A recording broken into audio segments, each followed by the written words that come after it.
Welcome to All About Agatha, the podcast dedicated to reading and ranking every single mystery novel by the Queen of Crime, Dame Agatha Christie. I'm Kemper Donovan. I'm Catherine Brobeck. And this week we are discussing a novel, and that novel is Murder in Mesopotamia, our latest Poirot. Ooh. Catherine Brobeck, give us a soupçon about the publishing history of this one. Not actually very much interesting about this publishing history. It was published on July 6, 1936 in the UK, subsequently in the US.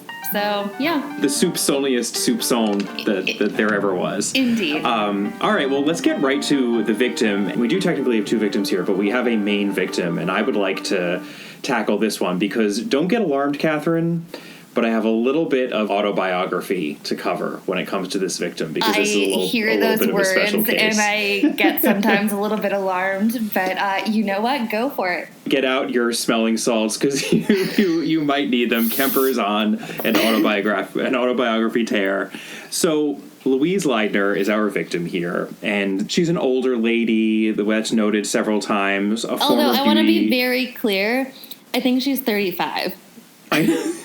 Well, for Christie, I mean, remember, Catherine Gray, Mystery of the Blue Train, 33, no longer in the first bloom of her life. Never forget. Never forget. I don't.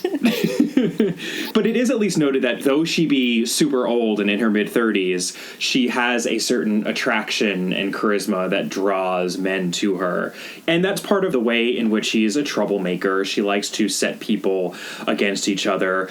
And she's also possibly a mental case, but we will get to that in a second because Louise Leidner, who is murdered by a blow to the head and is our main victim for this novel, is very much based on a specific person. And this does not happen very often in Christie. The other significant time where it happened was in, yes, we reference this novel pretty much every episode, The Man in the Brown Suit, and that was with Sir Eustace Pedlar, who was based on this Major Belcher, who Agatha Christie toured the world with. The difference there is that Major Belcher, being a larger-than-life person, actually requested that he be put in Agatha Christie's next novel, and even suggested the title. He was all about it.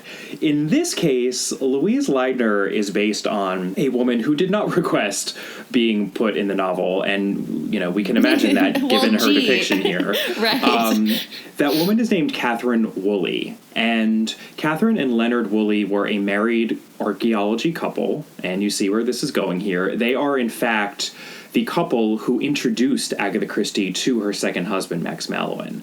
After her divorce and all of the sort of hard time in her life, she went out to this archaeological site because she was just curious about it, and it was at a place called and that is very much the setting that we have here in Murder in Mesopotamia. I mean, she describes it very specifically because it is a real place. She calls it Tel Urimja here, but this is the archaeological site of where there were major excavations going on. And she went there for a season after her divorce as a single woman, and it was very unusual for a woman to be able to do that, especially when Catherine Woolley was the lady in charge at the site, because Catherine Woolley, much like Louise Leidner, her fictional counterpart, did not like the ladies so much. She liked to have men around her, but she was a huge fan of The Murder of Roger Ackroyd. And because of that, she invited Agatha Christie with open arms, and she and Agatha Christie actually became great friends. Though in her autobiography, Agatha Christie does not pull any punches about what a difficult sort of person that she was. And I just wanted to quote what she says here because it's quite striking what a similar character she was. So she writes, Catherine Woolley, who was to become one of my great friends in the years to come, was an extraordinary character. People have been divided always between disliking her with a fierce and vengeful hatred and being entranced by her, possibly because she switched from one mood to another so easily that you never knew where you were with her. She was capable of rudeness. In fact, she had an insolent rudeness when she wanted to that was unbelievable. But if she wished to charm you, she would succeed every time. And Max Mallowan himself actually confirmed in his memoirs that Louise Leidner was, in fact, based on Catherine Woolley. And he wrote, fortunately, and perhaps unexpectedly, Catherine did not recognize certain traits which might have been taken as applicable to herself and took no umbrage in this book, which I think is pretty funny and quite telling. Or horrifying. I will direct anyone who is interested in Catherine Woolley to check out this blog called Monkey Strums the British Museum. That's right, Monkey Strums the British Museum, which is all about various lectures that were given at the British Museum.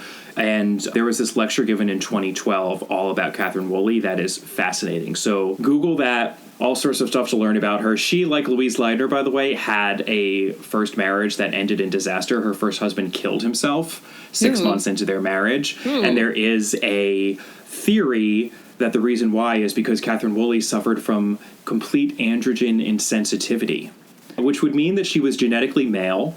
I'm not making this up, I promise, with both X and Y chromosomes, but that her body was insensitive to male hormones so that she appeared female. Intercourse would actually be extremely painful.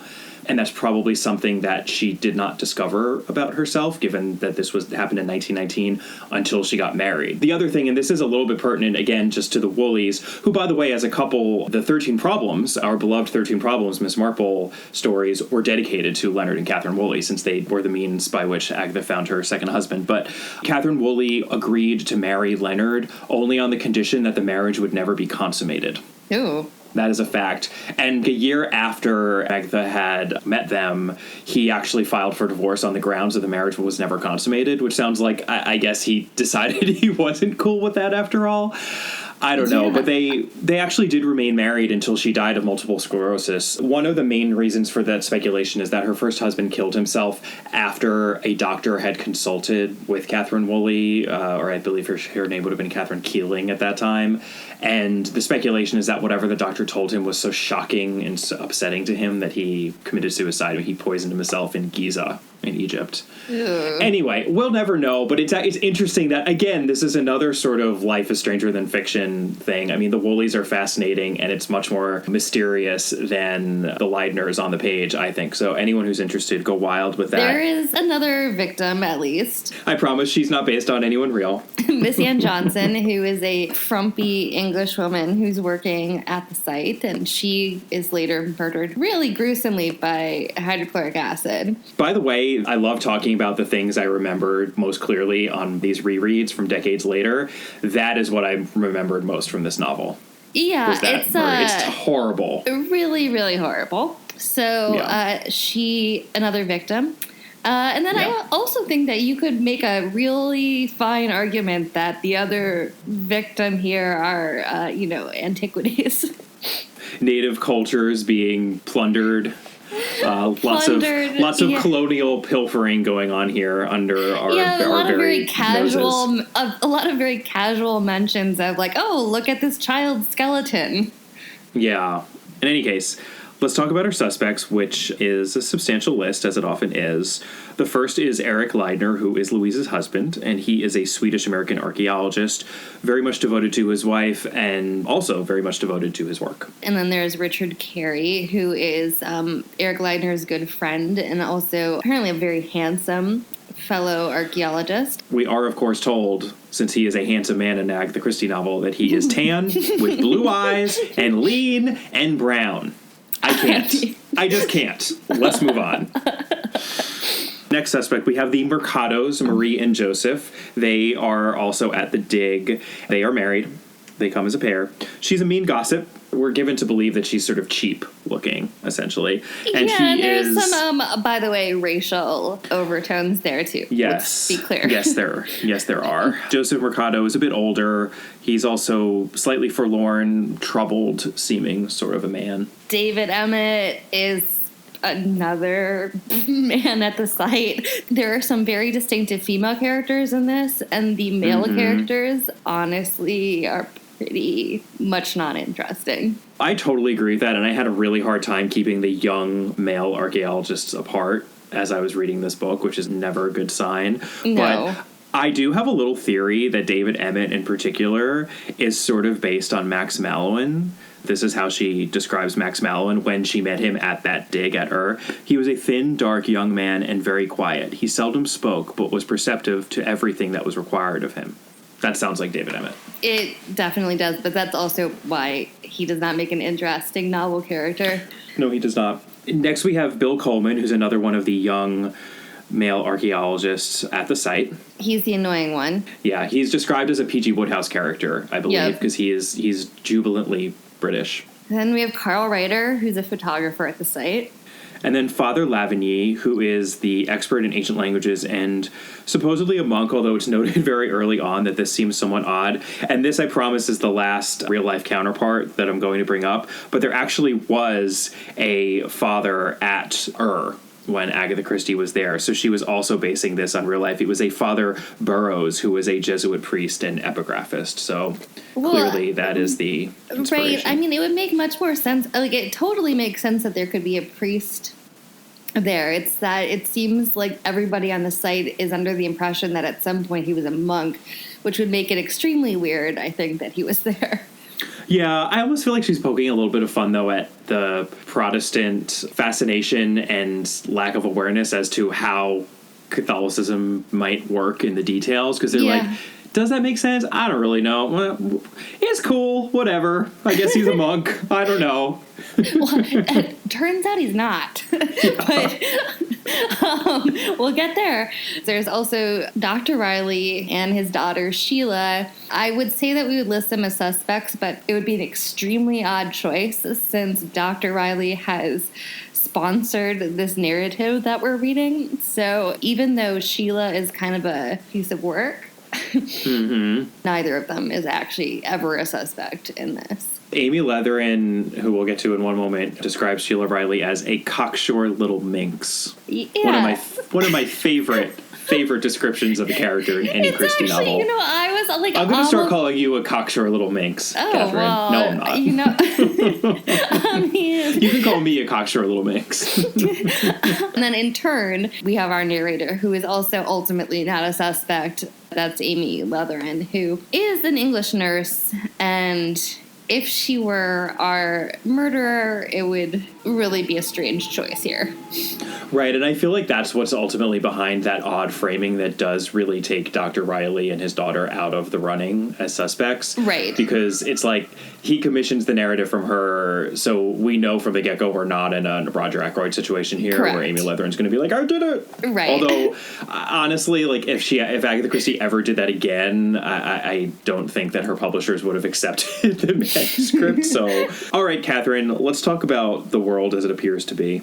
Dr. Riley is a civil doctor, and he has been approached by his old friend, Dr. Leidner, about Leidner's wife, Louise, who is apparently having a case of, I guess, the nerves. She has fancies. An interesting way of putting it, but basically she's jumping at anything that moves. She appears to be afraid of strange men. She has seen things. So we find this out kind of retrospectively because Riley has written an introduction to the book that we're about to read, explaining that the book is actually going to be the first person account that he has commissioned from Amy Leatherin, who is a pretty, solid-seeming 32-year-old English nurse who has come to Mesopotamia because she's caring for a young pregnant woman or newborn. Either she'll go back to England or she could use some extra work. So she is the one that picks up the narration. Right. And essentially she's hired as a companion to Louise Leidner. Amy naturally assumes that she's a drug addict, as I would have assumed too, and that everyone's just speaking in code. But when she gets to the dig site here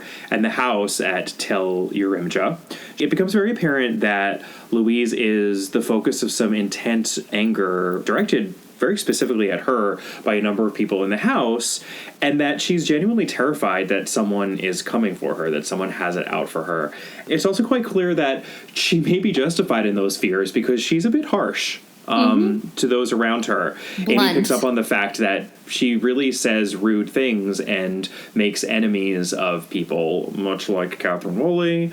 It becomes clear that something has changed in the atmosphere in the house and that everyone is more or less walking around on eggshells. Amy Leatherin, after hearing all the sorts of stuff from everyone at the dig, she does eventually get this tale of romantic loss from Louise, who tells her how when she was a young woman, she had been tremendously in love with a devoted husband. This was her first husband, Frederick Bosner. But then it turned out that Frederick Bosner, he was a German spy, actually. He was spying on behalf of the Germans. So she thought that it was her patriotic duty to turn him in and blow the whistle on him. Even though she loved him, she just had to do it. He ended up being hauled away and then killed in the war, but it's odd because he wasn't executed. He didn't die in battle or anything like that. He actually managed to escape from the authorities only to die in a train crash. Mm-hmm. Anytime there's a little bit of a squirrely death going on in an Agatha Christie novel, that is definitely a red flag right there. And Frederick Bosner had apparently a somewhat disturbed younger brother who was devoted to his brother and very upset at what Louise did, turning in his brother, and then his brother subsequently dying. So as Louise goes on in her life and tries to move on and meets other men, she starts getting these creepy letters that are reminding her that she had been married and that Frederick was the love of her life and that she is going to come to harm if she ever even tries to find happiness again with anyone else. And this happens time and time again. For years and years and years. And so finally Louise meets Dr. Leitner, who is a very respected Swedish-American archaeologist, and falls in love with him. And he is passionately in love with her. And surprisingly, the letters actually stop. Life is good, right? Until very close to the beginning of the plot of this book, which is the reason for her nerves, because all of a sudden the letters have started reappearing, and now with a greater sense of threat. So she's basically convinced that her dead first husband's weird younger brother is coming to murder her. Or that her husband isn't actually dead and is trying to come after her. Correct. She doesn't really know what's happening, but she thinks it's one of those two possibilities. And the last letter was the creepiest and most alarming because it wasn't even sent through the post, as all the other letters had been. Right. It was just like left for her, and it said, "I have arrived." Right. Super creepy. And there's all this speculation that perhaps Louise Leitner is such a nerve case that she's even writing the letters to herself. Yeah. But you know what? Louise Leitner gets murdered. Gets conked over the head. Indeed. It's sort of set up by her increasing paranoia. In large part, she's like hearing scratching on the walls. Most importantly, she's convinced she sees a dead face against her window in the dark of night. So this is right before she's found murdered. Her husband finds her in their bedroom. She's been bashed in the head. It's all very mysterious. And this is when we meet Captain Maitland, who is the investigator. And also at this point, and I wrote the page number down, page 87 is when we get Monsieur Poirot in this novel. Too late. I'm sorry. That's a third of the way through the novel. I was missing my dear Hercule at this point. But he turns out to be an old friend of Dr. Riley. He's a specialist, and this is a strange sort of a case, and he's drawn to it. Amy Leatherman makes much of, and I actually appreciated this. She, as the narrator and protagonist of the story, since she's writing it after all, she talks about how she begins to think of herself as the nurse to Poirot's doctor, and she's aiding him in his specialist routine as he's going through and trying to figure out this very, very confusing murder, because before Poirot really gets there, everyone tries to pretend that, well, clearly some outsider just murdered this poor woman, but Poirot says, no. Well, it's Dr. Riley who is really the one who is like, no, I don't think so. I think the call is coming from inside the house, so to speak. Exactly. They realized that due to the architecture of the room and the position of the various players that were at the dig, and again, Agatha Christie was specific about the placement of the rooms. We get a diagram. I love a diagram in a mystery novel. Obviously. And she even, very unusually for her, is extremely specific about the placement of the furniture in the room. I don't think we've gotten this specific since actually The Murder of Roger Ackroyd, where that did turn out to be extremely important. And it's important once again here where the furniture is in the actual room and where everyone was positioned in the courtyard and outside and on the roof. It's impossible for anyone to have come in and come out who wasn't part of this cast of characters. And before we get to the clues, we did get this great comment from one of our faithful listeners. I will give him credit. His name is Scott Ratner. Hello, Scott. Who commented about the fact that we've been misusing a term from the beginning of this podcast. Mysterious Affair Styles was a locked room mystery because the victim in that novel was literally in a locked room and her bedroom was locked. But the locked room mystery is a very specific subset of a larger subgenre of crime, which is the quote-unquote closed circle. And in a closed circle, what that means is that we basically have some sort of isolation. That means that this cast of characters, these people that you've been introduced to, are the only ones who could have done it. Most famously, we haven't gotten to it yet, but obviously And Then There Were None, they're on an island, so no one could get on or off it.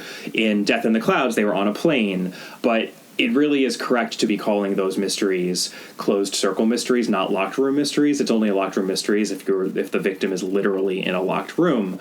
But there is an even smaller subset of these closed circle mysteries, and we have an example of that here, which is exciting because it's unusual for Christie, and that is the quote-unquote impossible crime. And that is where, just as here, it seems impossible. It seems impossible that anyone undetected could have gone into the bedroom and killed Louise Leidner and gone out of it again. It's unclear physically how this crime could have happened. And the most famous instance of this is the dead body in the snow with no footprints leading to or away from the body. John Dixon Carr, almost all of his novels are impossible crimes. Christie, actually, most of her novels aren't. Almost all of them are closed circle crimes, and many of them are locked room, but only some of them are impossible crimes, and here we have one. So it's actually kind of fun. I mean, in the world as it appears to be, it seems impossible. It's like, I don't know who killed Louise Leidner, because it seems like no one could have. So that's where we are until we get to our clues. Well, so, I mean, the big clues, because we're given them very much up front, it's the letters. It's not ultimately the solution to how the murder is committed, but it is certainly the solution as to why. Originally, it's unclear if perhaps the letters are real, right? There is this element that perhaps Louise has been sending them herself, but let's assume that they are real. That means that some psycho was sending her threatening letters for basically, 10 or 15 years? Yeah. And now they're back again. So the options are, it's either her sending them to herself, it's her dead husband's brother who's now shown up in Iraq, or it's her not actually dead husband. The deduction here actually should at some level go to simplicity. What seems the most obvious answer? Who has the most reason to be sending her the letters? There's basically one option as to who seems the most likely, and that is clarified even further by, I think, our second clue, which is the timing. Right. The timing of the letters is the real crux of the overall letters clue, I think, and it's ingenious because the letters came every time she got close to another man who was not her husband, but then when she got close to Eric Leidner and even, in fact, married him, there were no letters. Why? Why did the letters stop when it came to Eric Leidner? And then why did the letters start up again after her marriage to Eric Leidner? And I defy even the astute reader to get to the solution here because it is ludicrous. And we will talk about that. Yeah. Then we do have a major sort of red herring here, right? Which is a huge red herring. Confusing things. There's this whole side plot with the Antica Room, which is where the artifacts are kept that they have dug up at the site. And there's scratching in the room, and Louise hears the scratching, and people run into the room, and Father Lavigny is there. And there's a bit of wax on one of the artifacts when it's being shown to Amy Leatherin. And this all basically comes down to a side plot in which Father Lavigny is not Father Lavigny, he's impersonating him, and he's a thief. And he has a partner in crime who is this mysterious Iraqi that has been lurking about the house and who people, Louise thought that maybe he was her first husband / her husband's brother. Other people thought he had something to do with the murder. He doesn't. It's Father Lavigny's accomplice, and that takes up a lot of pages. Yeah, let's dispense with that. Yeah, it is the explanation to why she also, though, is increasingly paranoid. It's like a little bit like she's being gaslit, and she is being gaslit, although not actually through that completely unrelated side plot. Right. It's an unfortunate buttress to the main gaslighting that's happening for her. She's being double gaslit. Right. We have to talk about the diagram of the house. Yep. The windows, The single most important element is where the windows are located in the house. Most of the windows are, in fact, facing the courtyard. There's two big bedrooms, which are Mrs. Leidner's room and Father Lavigny's room, which are these kind of corner bedrooms. And the windows in those rooms face outside, which means that people who are in the courtyard, and there were a whole lot of people in the courtyard when this murder was committed, in and out, they cannot see anything that's happening on the window side of Mrs. Leidner's bedroom. Right. The two in Louise's room, we are told after she's found that they were bolted and barred. However, we don't see that, right? Because we're in Amy Leatherin's narration. Mm-hmm. That is significant. Because we talked about it seems like the impossible crime, right? Going in and out of this room, no one could have committed this crime by going in and out because they would have been seen. The door was within sight at all times by someone. Mm-hmm. But doors aren't the only way in and out of a room. Windows are as well. Right. And I mean, I think it's really important here that we don't actually get to see the condition of the windows. We are told. Right. And that's always a bad sign. Right. This happens a lot in Christie. Don't trust secondhand information. Don't even trust firsthand information based on one sense. Like if you just hear something but don't see it, it might not be true. So in this case, it's secondhand. So perhaps the windows were not actually closed when this murder was committed. And then clue number 5. And we have Papa Poirot. We know he's always got one eye on the lovemaking going on in any always among any cast of characters. Richard Carey, the aforementioned tanned, blue-eyed, lean, brown gentleman, he is deeply unhappy, but deeply handsome as well. He seems to be incredibly tense in his relationship with Louise Leidner. They call each other Mrs. Leidner and Mr. Carey, and do we think that that's because they actually really don't like each other, or maybe they're totally in love and having crazy sex all over the place? Yeah, well, I think that if you want to pair that up with our previous clue about why the letters might have restarted... That might get us closer to the earth-shattering, shocking resolution here. And let's talk about it. Let's talk about this resolution. So, frankly, all of the clues and everything that we have talked about happens before the midway point of the book. Yeah. And everything else in the book is essentially rehashing everything that we just talked about. So, Poirot shows up.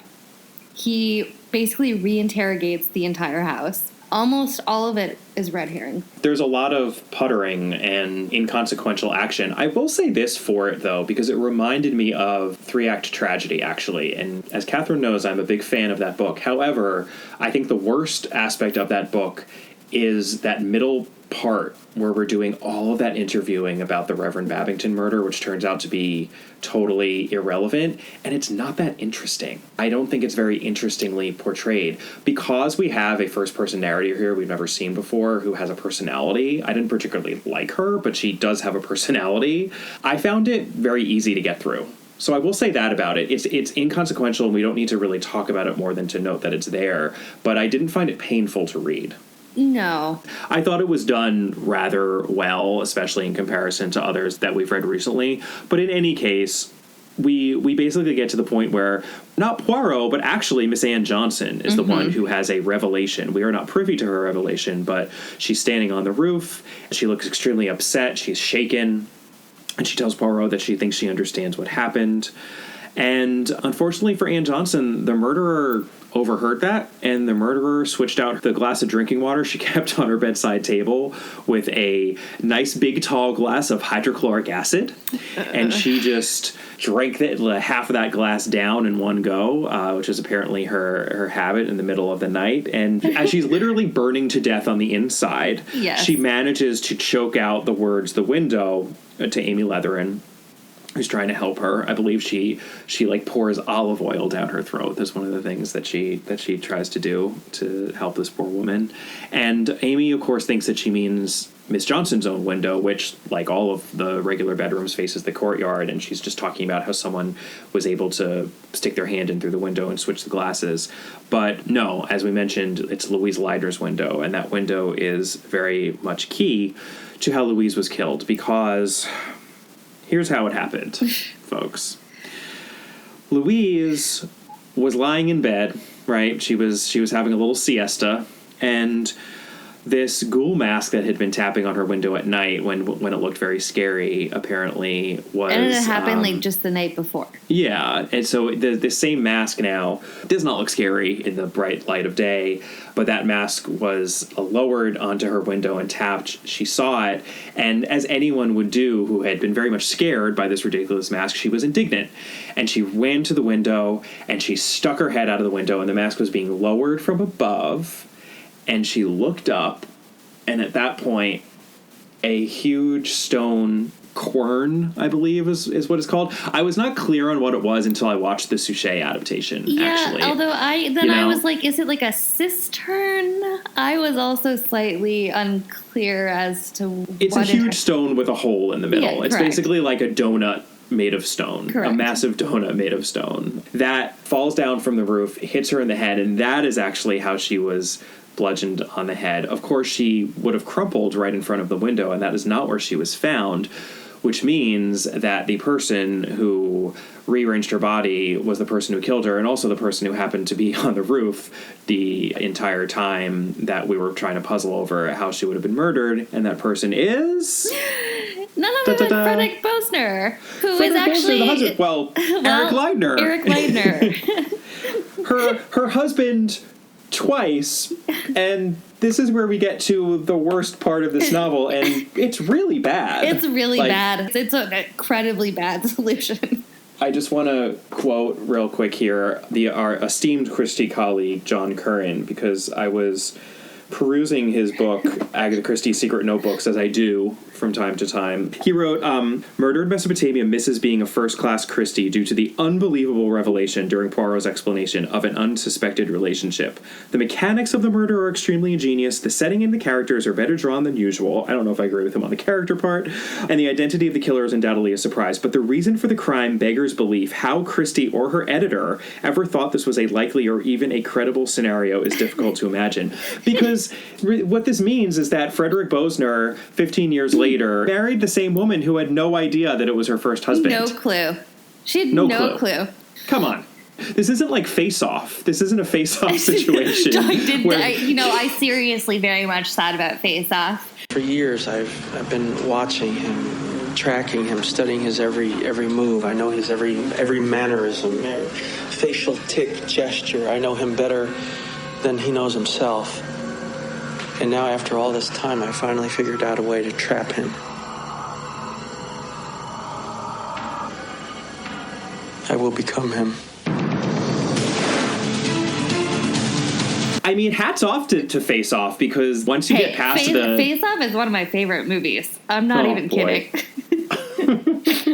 Because laying like a slab of face over a different bone structure is sure going to work out really well. Yes. Well, and also, so believable. I'm just going to point this out. The most unbelievable aspect to me in Face Off is not even the face taking off. It's the body transformations between Nicolas Cage and John Travolta. And then the fact that Joan Allen does not seem to realize that it's not her husband after she finally agrees to have essentially like some intimate moments later in the movie. Maybe the Louise Leidner comparison with Catherine Woolley is accurate, because maybe they did not never had intimate relations. Yeah. You know what? Maybe that's the missing. We cracked it, Catherine. That's the missing ingredient here to make this novel work, which clearly Agatha Christie had in the back of her mind.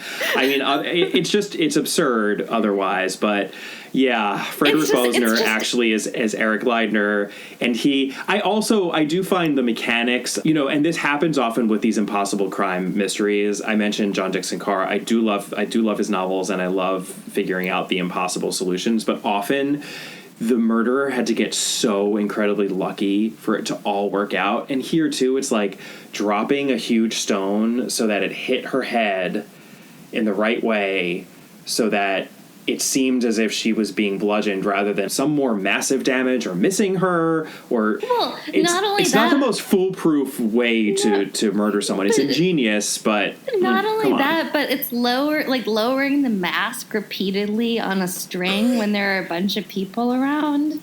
Well, but again, this is the window that faces outward, so no one can see this. So there is at least that. Provided nobody at any point was outside and thought, gee, why is there a guy hanging over the edge of a roof with a rope and a mask? Yeah, it's all a bit ridiculous, but that does solve the issue of the timing of the letters. Obviously, the letters stopped because Frederick Bosner got his wife back, and then the letters started again because Louise Leidner and Richard Carey began an affair.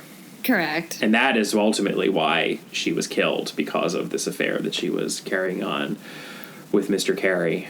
So we should talk about the adaptation, which makes a bunch of changes. Yes. I will be, though, transparent about this. Before I watched the adaptation, I looked up David Suchet's thoughts on the adaptation, and he was not a fan, actually. This was a short season when they did Murder in Mesopotamia and Evil Under the Sun, and he actually thought that the show, that it had stagnated a bit. It was its 8th season. Felt like they were treading water or kind of resting on their laurels. And in reading that, I'm sure I was affected by that when I watched it, but I kind of get what he's saying. There's something a little lackluster and stagnant about this adaptation for me. There's a lot of weird framing happening in the episode. Yeah. That's probably the most significant change. I mean, the most significant change is that we have Hastings. Right, which sidelines Amy Leatherin, and Amy Leatherin is one of the most interesting elements of the novel. So definitely so. And then this isn't a great Hastings episode. So he's kind of humiliated in it. I mean, not that he's not occasionally humiliated in some of the earlier versions, but this is something about it is almost off-putting. It seems like always a little bit in good fun, or he is slightly in on it, especially in earlier seasons, you know? Yeah. And this doesn't really come across like that. I also thought the runner with the awkwardness between Hastings and Cinderella was not great. Hastings, is it not true that your wife requested that you should leave? Well, that's true, but... And that she requested that you should leave not only your home, but the continent in which it is situated? Yes, but just for a holiday. She felt she needed a bit of a break. Then perhaps you will kindly not to presume to lecture me as an expert on the psychology of women. There's also a really weird running thread in the entire episode about the romantic life of Poirot. I know, with Vera Rosikoff actually sent for him, and that's why they're even in the area. And it's supposed to be funny, and at the end, he's constantly checking in with the hotel saying, has Vera Rosikoff left a message for me? And the concierge keeps on saying no, and then finally he says yes, and the message is, can you pay my bill? And she never actually shows up. And it's needless, and it seems cheap, especially for this series, which is normally so smart and so streamlined about his romantic backstory, i.e. that one episode in the chocolate box where it was beautifully handled. And I was actually shocked when I watched this. I must have watched it at some point years ago, but I never thought that they actually went there in that way. Yeah, I found it off-putting. On the other hand, we did get a jaunty Arab sort of version of the Poirot theme.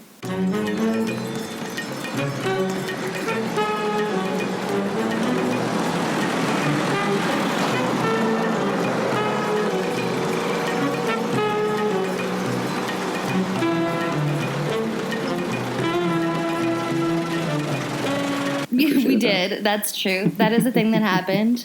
I mean, as always, I thought it was beautifully shot. It was beautifully shot. It was filmed in Tunisia. I hate pinpointing actors for criticism because it doesn't seem entirely fair, especially because these things are such an ensemble effort. But I do think that a lot of what makes the novel work is buying into the character of Louise Leidner, and actually do think that Christie pulls off making her convincingly charismatic and enigmatic and fascinating. And as I went on at great length, I think that's partially due to the fact that she's based on a real person who she knew quite intimately. I did not think that the performance by the actor in this adaptation captured that fascination in any way whatsoever, and that was a problem. I rarely say this about the adaptations, but I actually didn't like the majority of the performances in the episode. Yeah, it's just there's something... something is off tonally in this episode. Something's off. And Suchet also noted this, so I was primed for it. But the denouement scene, and by the way, those were always his pet peeve because they were such a bear to memorize and perform. Right. But the denouement scene is about 20 minutes long in this adaptation. It is insanely long. It has flashbacks and it never ends. He just wasn't a fan of this episode overall. So a rare misstep, I think, within the Agatha Christie's horror series. Yeah, we normally love them. And I mean, I will say this, we can do this to transfer into talking about rankings, but my thoughts on this would be it was a rare misstep, and this was a book that I did not mind reading, but I thought was a massive misstep in how it's resolved. Yes, let's talk about the rankings. And we've kind of, I think, already had the conversation that we need to have about plot mechanics and plot credibility. And I think we agree here that the mechanics are impressive. I don't think they're the most ingenious plot mechanics in a Christie novel, but they're impressive. This is, and as I mentioned, this is an impossible crime situation, and she does give us an ingenious solution that makes sense and that I didn't see coming. And even though the murderer has to be lucky that it all works out the way it does, when it comes to solving impossible crimes, this is by no means the most ridiculous solution at all. It actually is probably pretty much on the reasonable end of things. So right. I think mechanics she does really well. And Catherine, you came out at a 7 on this, and I would support that. I'd probably do a little bit lower, but I'll support a 7. Let me put it this way. I was trying to be balanced in my ultimate opinion. I can do lower too. We can do a 6. I would. Let's do a 6, and since we're having this is all playing out as we're having the conversation, we can adjust if need be, because I would also, I think, adjust some of our other categories a little bit lower. So if we feel that we need to readjust, we can, but a 6 feels right to me. I was trying not to be unkind, because I know that sometimes I end up the harsher critic at the end of these. All right, so we'll say a 6, and then... Yeah, we'll say a 6. And then plot credibility is just terrible. Just dreadful. I can't. I can't. No. I told you this, Kemper, but I saw over the holidays one of my close childhood friends, and while I have talked to her consistently for all this time, we realized we had not seen each other in 20 years. Right. And there is Facebook now, which there was not in the time of Murder in Mesopotamia, but I would have recognized her. You don't change that much, and especially you don't change if you're a grown adult. No, it's absurd. It's absurd. She sacrificed credibility for an ingenious solution to the story, but sacrifice it she did. So a 3 is exactly right, I think, which is, by the way, really low. The only thing that was lower was the big 4, and this is the same credibility as the 7 Dials mystery, Why Didn't They Ask Evans, and The Secret Adversary. So, and I would be honest, I would say that the 7 Dials mystery and Why Didn't They Ask Evans have better credibility than this.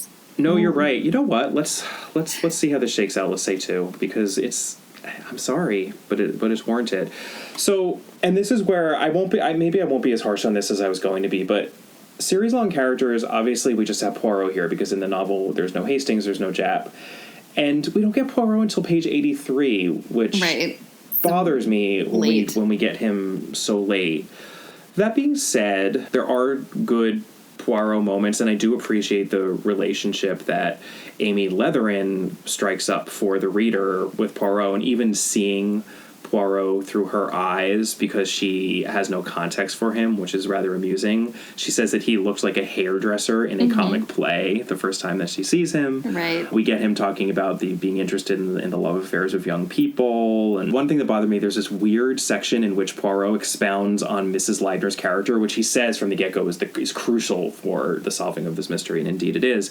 But he gets her character from the books that she reads on her shelf, and it is so specific and just kind of a weird, I don't know if you can really tell someone's personality that specifically from the books that they're reading, and that just seemed a little What, you don't think, Kemper, that Poirot. You can solve a crime based on our interest in Christie novels? Based based on our joint interest in Christie novels and my preference for Jane Eyre versus your preference for Wuthering Heights. Right. I mean, I guess if there's a crazy person locked up somewhere, I did it, and if it's like a crime of passion, you did it. I don't know. That's the thing. It's just ridiculous. Like, it just seems like a cheap ploy for Monsieur Poirot in a novel. So that bothered me, but it was really the lateness of his appearance that bothered me. Yeah, I agree. I think it is actually really odd to read it too, because you keep thinking, well, where's Poirot? Where's Poirot? He does mention, by the way, that he's coming from Syria, where he was disentangling some military scandal, which totally made me think of the Kenneth Branagh prologue to Murder on the Orient Express.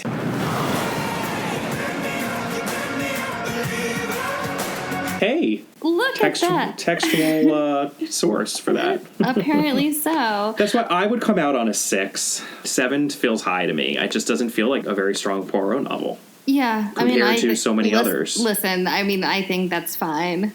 Book-specific characters. It's funny, the book does well and badly at the same time. I think we talked about the interchangeable male archaeologists, and right. So many of those male, like none of the male characters are well drawn. They're kind of described in the beginning, and then just every time their name comes up, I'm like, who is that again? Which one? Is it the British one, or the American one, or the loud one, or the quiet one? The fact that Eric Leidner is not well drawn is actually one of the bigger issues. And I mean, I guess the issue there is if he were well drawn, I suppose his personality would have been more distinct, and maybe she would have recognized her husband. Right.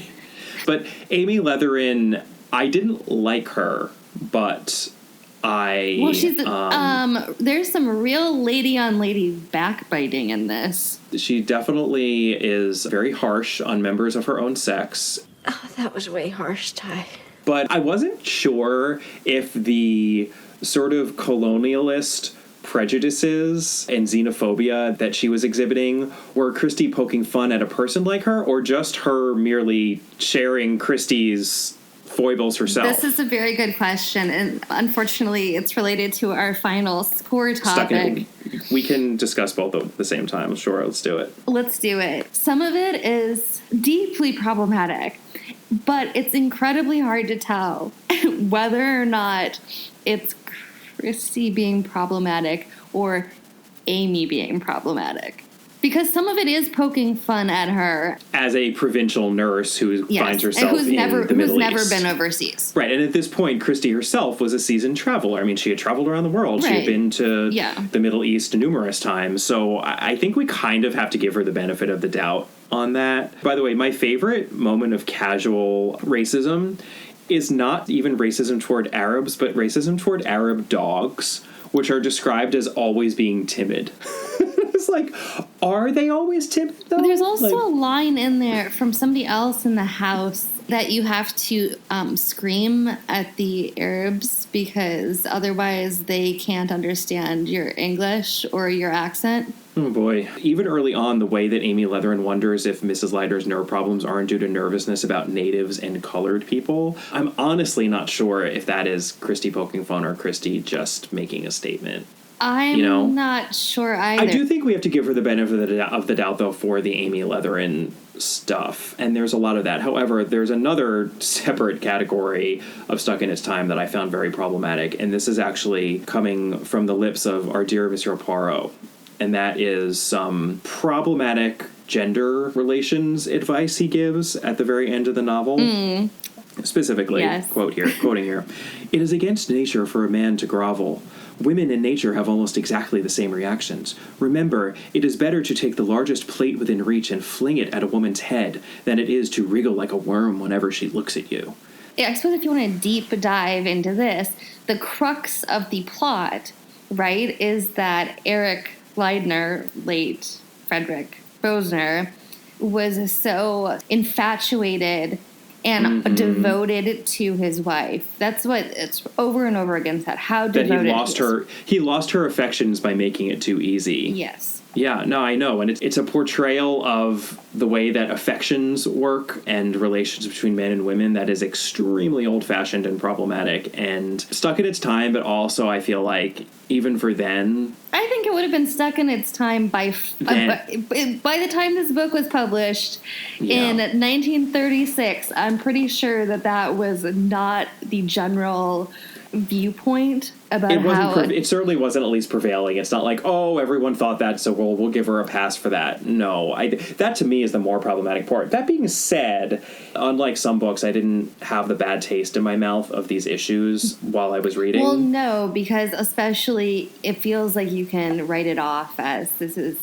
Amy Leatherin versus this is Agatha. Right. I think we actually came out at exactly the same amount, which was deducting 2. Am I making that up? No, I think that that's right. We need to also give a score to Amy herself. In terms of the book-specific characters, when it comes to Amy, she's a great character. When it comes to most everyone else, they're not so great. I think a 7 is too high. I think a 6 at All most. right. But now let's talk about the final category, since we did Suck into Time, which is setting and tone, because this is where the book shines. The book is... It's great. This is our first novel that we've gotten, and we're going to have several more that were set in the Middle East. And as much as we complain about the way that Christie portrays foreigners sometimes, and even foreign locales, when it comes to the Middle East, she often does it quite well, and I think this book is a prime example of that. What I actually loved is that very early on in the book, Amy Leatherin comes out and says, and this I'm quoting here, "I think I'd better make it clear right away that there isn't going to be any local color in this story." And then, of course, she proceeds to give us a lot of local color. A lot of it is as to the archaeological dig, and you can really tell that Agatha Christie was on multiple archaeological digs and that this is something she knew. Like, we get this little tidbit about how when the workmen find gold on the site there, they get paid the weight in gold of any gold object they find so that they don't have an incentive to steal it. Right. There's a scene where, like, and this is totally foreshadowing for what happens to poor Miss Johnson, but there's a scene where we watch hydrochloric acid being poured over this mud-caked pottery and watching the dirt foam and boil away to reveal lovely colors and patterns. You can tell she saw that happening herself. We get Mr. Carey, who's one of the archaeologists, trying to explain to her how you can feel with a mud pick where the walls are from the rest of the mud, and she's like, I can't feel anything. And I could just see Agatha Christie being like, I think you're making up where the walls are. I don't even know what's going on here. Like, it felt real. Like, the location came alive to me. Tel Urimja felt like a real place because it was based on a real place. So I love that.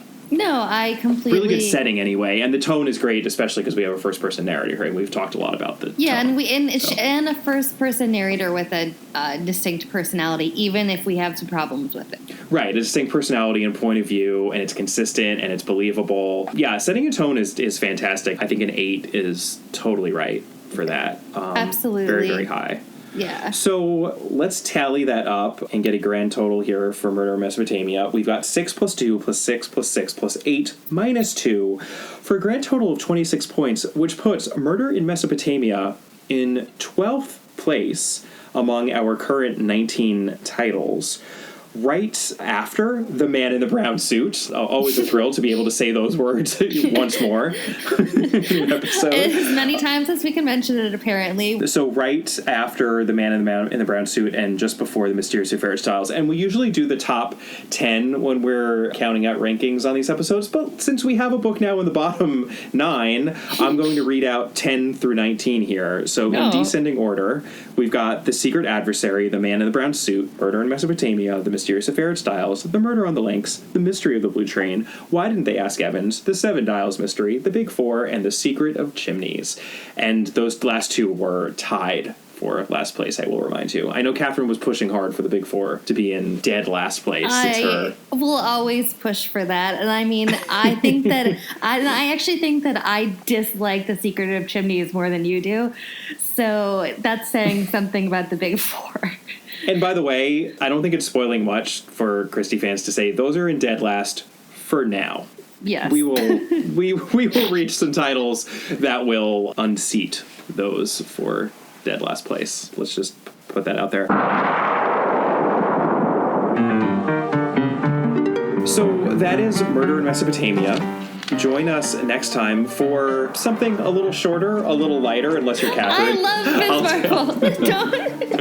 And that would be a Miss Marple short story. Next within the 13 Problems is The Four Suspects. That is a Sir Henry Clithering tale. Ooh, exciting. I wonder who might solve it for him. I wonder. in the meantime, please, as always, feel free to contact us. We've had a bevy of people contacting us recently, and we really love it. So please do contact us via email at allaboutthedame@gmail.com, or on Twitter, we're at allaboutthedame, or Catherine individually is at Brobcat. We're on Facebook. Our Facebook page is All About Agatha, and we're also on Instagram at All About Agatha. And please do take a moment to rate and review us wherever you are listening to this, because it really does help other people find the podcast. And we look forward to seeing you next time. Bye. Bye.